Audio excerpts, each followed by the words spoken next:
If you're trying to lose weight and you're trying to get rid of that excess body fat and you're doing so by counting calories, I can almost guarantee you that you are not applying this one essential strategy that is so critical to the calorie counting process.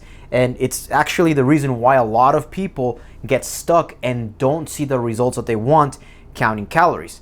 And in this particular video, I'm going to tell you what that strategy is so that you can make sure that you're applying it, because it is so essential to the calorie counting process that it's crazy to me that how many people don't even know about this or are not even aware that this is a thing. So if you're new to my channel, I focus on teaching you simple, easy, and small habits that make a substantial difference on losing weight fast and helping you keep it off permanently. So before I tell you what this particular strategy is, what this essential strategy is, let's just do a quick rundown on how you should be cutting your calories. So I know there's a lot of apps out there and a lot of online calculators that are going to tell you how you should be cutting your calories, because it's not easy to just say, well, if you weigh this much, this is how much you should be cutting your calories, because I mean there's a lot of variables that play into that, such as gender, height, muscle mass. I mean there's many things that play a factor into it. But as a general rule of thumb, the best way, one of the simplest ways to determine how you should be cutting your calories is like this. You multiply your weight times 10, and then you subtract 25% off of that if you're not working out, and 15% off of that if you are working out. So ideally you want to go with option number 2, because you should be exercising, you should be lifting weights, you should be engaging in some form of personalized and fun exercise activity. So if you weigh, for example, 200 pounds, 200 pounds times 10 is 2,000 calories. If we minus 25% off of that, that's going to be 1,500 calories. So if you're not exercising, again, this is a worst case scenario, you should be eating 1,500 calories to lose weight. If you are exercising, which you should be, you would be eating 1,700 calories. And the reason for that is you don't want to be cutting your calories too much and exercising, because eventually your body's going to stop responding to that. However, there is one thing that does underpin that particular mathematical equation in anything that you find online, because like I said, no machine, no calculator, not even me, is going to tell you exactly how many calories you should be cutting. So the most important thing that you need to keep in mind is if you're losing weight too fast, too aggressively, then you should be upping your calories a little bit more.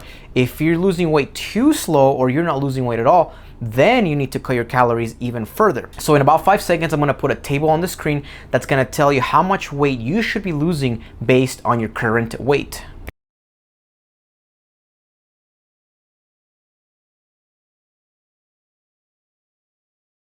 So the purpose of that table is so that you can use it as reference, because like I said, I can give you a mathematical equation that you can follow, and that's going to give you a good start, or you can do an online calculator that's going to tell you how many calories you should be eating to lose weight.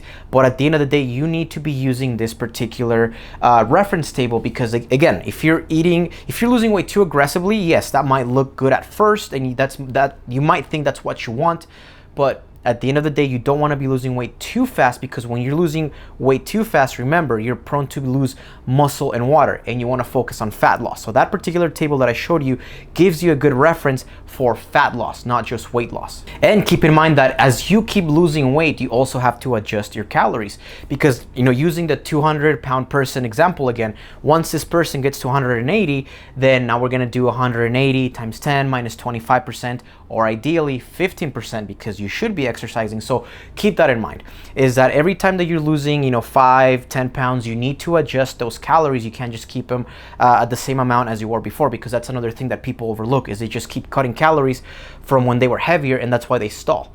So those are just a couple of things that I wanted to just go over. But the one strategy that I was alluding to at the beginning, and the reason why I wanted to do this video, is this, and that is that you need to have a refeed day, meaning that 1 day out of the week or 2 days out of the week, you don't cut your calories and you keep them exactly at maintenance. So again, using the 200-pound person as an example, once again, 1 day out of the week, they need to eat 2,000 calories.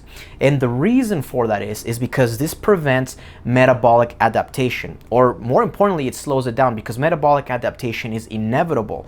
And metabolic adaptation is this a biological response where your body eventually starts to become efficient at that caloric deficit, meaning that if you're constantly in a caloric deficit, your body is going to, in a way, predict and read what's happening, so it's going to stop losing weight.